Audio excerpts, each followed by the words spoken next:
Assalamualaikum Kang Gareng Bagong. Waalaikumsalam Truk. Waalaikumsalam Truk. Iki Kang Gareng lagu Gerak Pagi. Waduh, senam pagi Truk. Iya, coba tak rungokne. Selamat pagi, alam indah permai, sinar mentari hangat menyinari, udara bersih, sehat sekali, setiap pagi segar berlari. Satu, dua, ambil napas kuat. Tiga, empat, hembuskan pelan. Ulangi lagi. Lima, enam, jalan di tempat. Tujuh, delapan, maju jalan gerak. Ulangi lagi.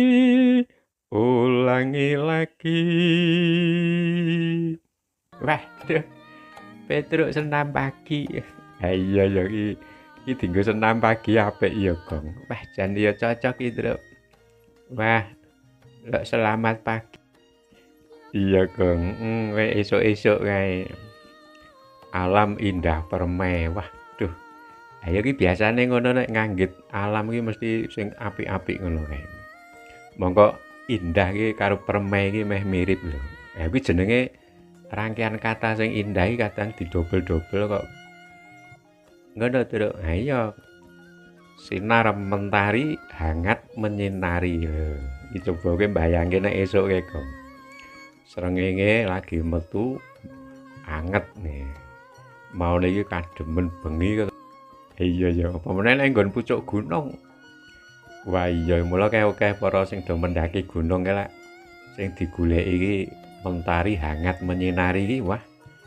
Ya Truk ae ya dasare ning pucuk gunung ki hawane adem. Wes srengenge sumunar kae lak akeh sing disenengi ning kono kuwi. Wah iya, dadi tujuane wong munggah gunung iki ya wong arep ngrasake rasane sinar mentari pagi. Oh iya ya Gong, direwangi mendaki sulit ngono direwangi nengkrek-nengkrek iki. Wong arep menikmati sinar mentari iki lho. Ning kono lagi krasa manfaate srengenge. Iya ya heeh. Mongko nek ning nggon donya iki alah kena srengenge panas sithik wis anu gedumelan wah panase ora jamak ngono. Lah iya ya Gong, kadang awake dhewe iki ngono kuwi Gong. Nek coba nek pas ning pucuk gunung iki srengenge diarep-arep. Udara bersih sehat sekali loh. Ya pancen nek esuk iki rata-rata iki udara iki menjadi bersih. Ngono ya, Truk. Sebab aktivitase manusia iki ya nek bengi iki lak jarang sing beraktivitas. Ngono, ibarat iki polusi udarane iki dadi sedikit. Dasare nalika kuwi bengi kuwi daun-daun iki padha menyerap racun-racun sing ana kuwi mau. Ngono ya, Truk. Esuk-esuk wis ngetokke oksigen sing seger. Lho. Ngono ya, dihirup karo sing do lari pagi kuwi mau. Mula efektif esuk-esuk iki olahraga kuwi mau. Ngono ya, Truk. Ambil napas kuat. Lho, kuwi sing diambil napase udarane udara segar, bersih. Lho. Oh ya coba kowe nek ambil napas kok isine keluk tok iki. Ayo keplepeken ta, Truk. Lah iya ya Gong, kuwi. Terus diambil napas suwe kae terus engko terus dihembuskan pelan-pelan ngono. Wah kae sing jenenge olah napas iki jebule ngono. Wah, aku kok malah sesek ya, Truk. Lah iku jenenge awakmu ora sehat. Ngono ya kuwi tandane ngono kok, Truk. Wah iya. Diulangi berkali-kali karo jalan di tempat. Kayak biasane lah gerak jalan kae jalan di tempat terus maju jalan ngono kae lah ya. Wah iya ya Truk, kuwi terus gerak pagi. Rasane sehat ya Truk, jare ngono kok. Lha kowe ora tahu Truk, aku ki mbuh kok aku ki mlayu sedelok iki wis rasane iki ora karu-karuan iki, Gong. Kuwi jenenge kowe ora sehat. Ngono ya, Truk. Wah, jane ora sehat kok komplit men iki. Ngono ya. Kuwi jenenge gerak pagi. Nek jaman dhisik iki senam pagi. Wah, jaman dhisik iki kok ngono sing jenenge senam apa kesegaran jasmani. Ngono ya. Oh, kuwi ning nggon sekolahan ngono nganti dilombake kok. Senam kesegaran jasmani kuwi apik jane nek diteruske ya, Truk. Oh iya. Dibiasake ana nggon sekolahan kuwi. Ya saiki ya isih eneng ta, Truk? Oh isih to. Ketoke ya isih to. Ana lomba kuwi lagune ya apik penak kok mbiyen iki ben esuk iki mesti sekolah iki wis dikon senam kesegaran jasmani. Iya. Lah iya ya kuwi kesegaran jasmani karo kesegaran rohani. Lah kok sing akeh iki kesegaran jasmani iki ning kesegaran rohani kok ora piye ya, Truk, nek kesegaran jasmani iki carane piye, Truk? Wah, iki ya perlu takon iki, Gong. Oh, lah iya iki aku ki nek sing umum lah, wah ning donya ki lak rata-rata ki hampir 90% iki pikirane awake dhewe lak gor mikirke anu jasmani. Iya, heeh. Wis entuk ora entuk iki sing dipikirke iki jasmani. Lah nek sing entukno mending to, Truk, iso menikmati kesegaran jasmani.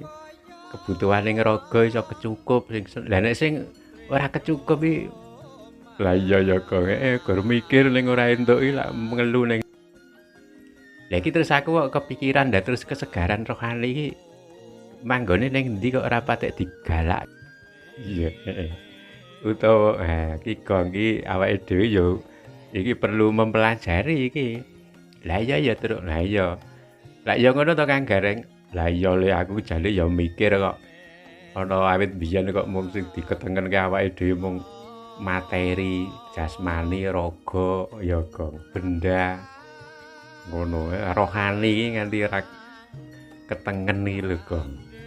Lah iya ya kesegaran rohani iki carane piye? Iya.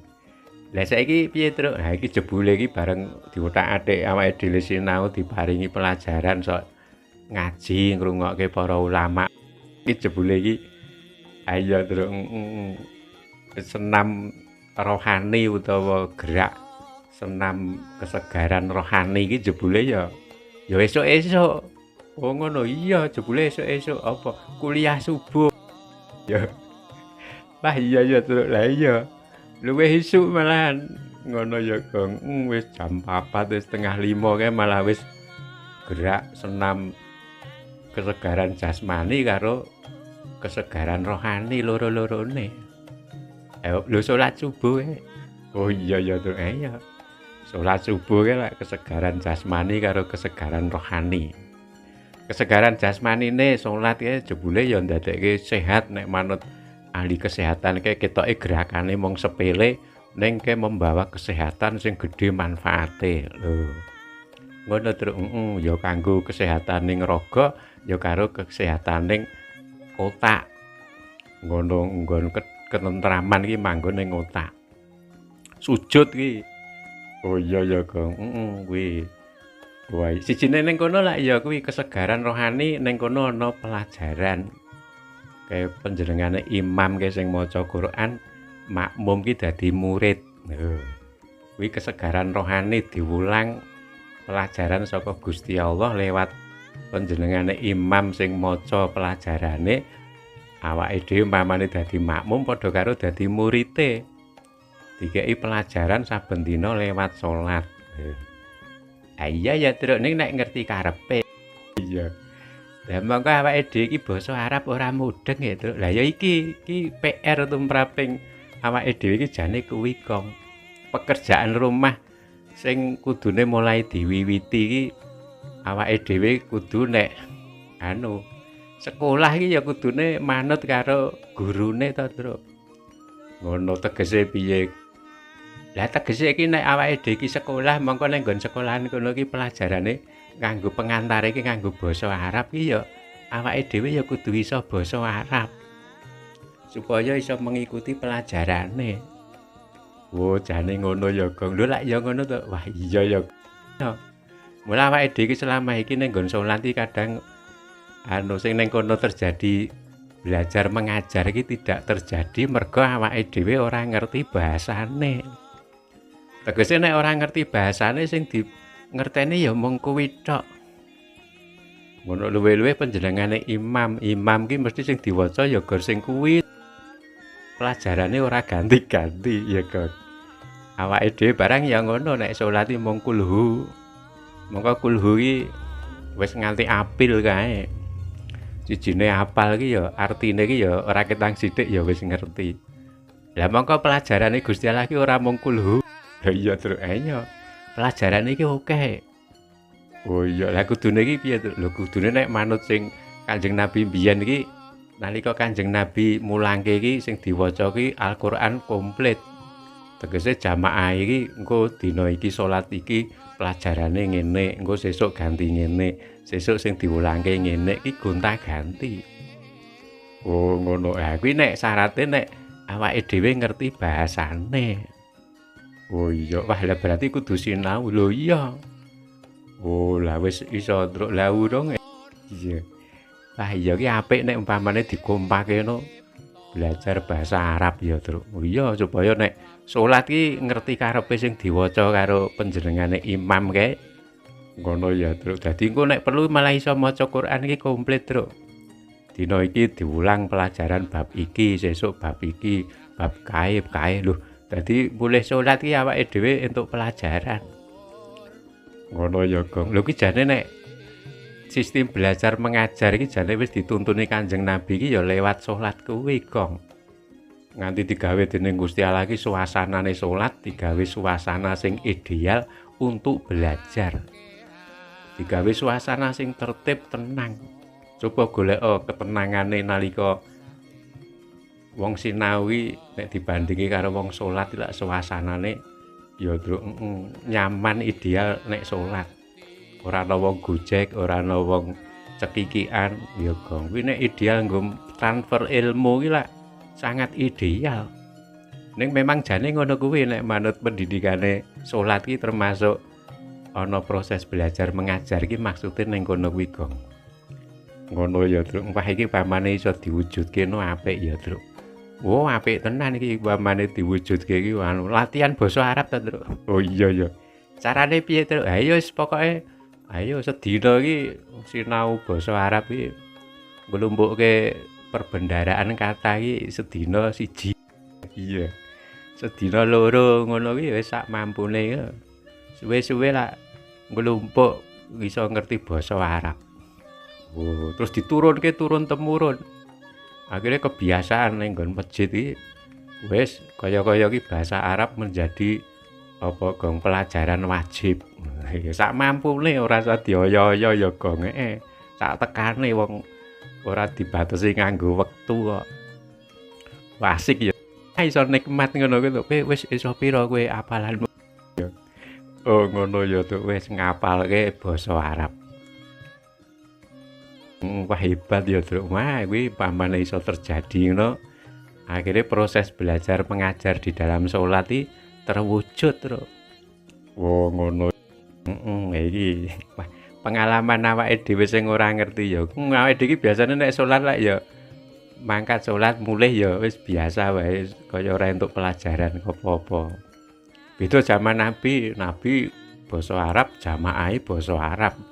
Mula nalika Nabi iki nerangke apa wae iki dirungokke karo jamaah iki kaya dene guru karo murid iki dadi terwujud proses belajar mengajari terjadi. Oh ngono. Ya terus ning masjid mulih terus disampaike karo ning nggon keluargane dhewe ngono mbiyen iki ngono kok. Diarep-arep terus. Oh diarep-arep nek jaman Nabi iki seneng omah iki ngarep-ngarep berkah wahyu sing diulangke Nabi iki dinteni terus. Ngono ya Truk. Iki entuk berkat apa? Pake ngono iki. Dawuhe Kanjeng Nabi iki mau apa lho? Terangke ning omah wahyu kok Truk. Oh iya ya, beda karo gareng entuk wahyu ning mulih ya dipek dhewe wahyune ora keluargane gareng. Iya. Wahyu iki ngono dikon nyampekke karo liyane kok. Minimal karo keluargane kok ya. Malah gareng iki dipek dhewe wahyune. Oh iya ya, transfer ilmu ya, Gong. Wah, ngono Truk. Semono ya Kang Gareng. Wah iya le, Wassalamualaikum warahmatullahi wabarakatuh.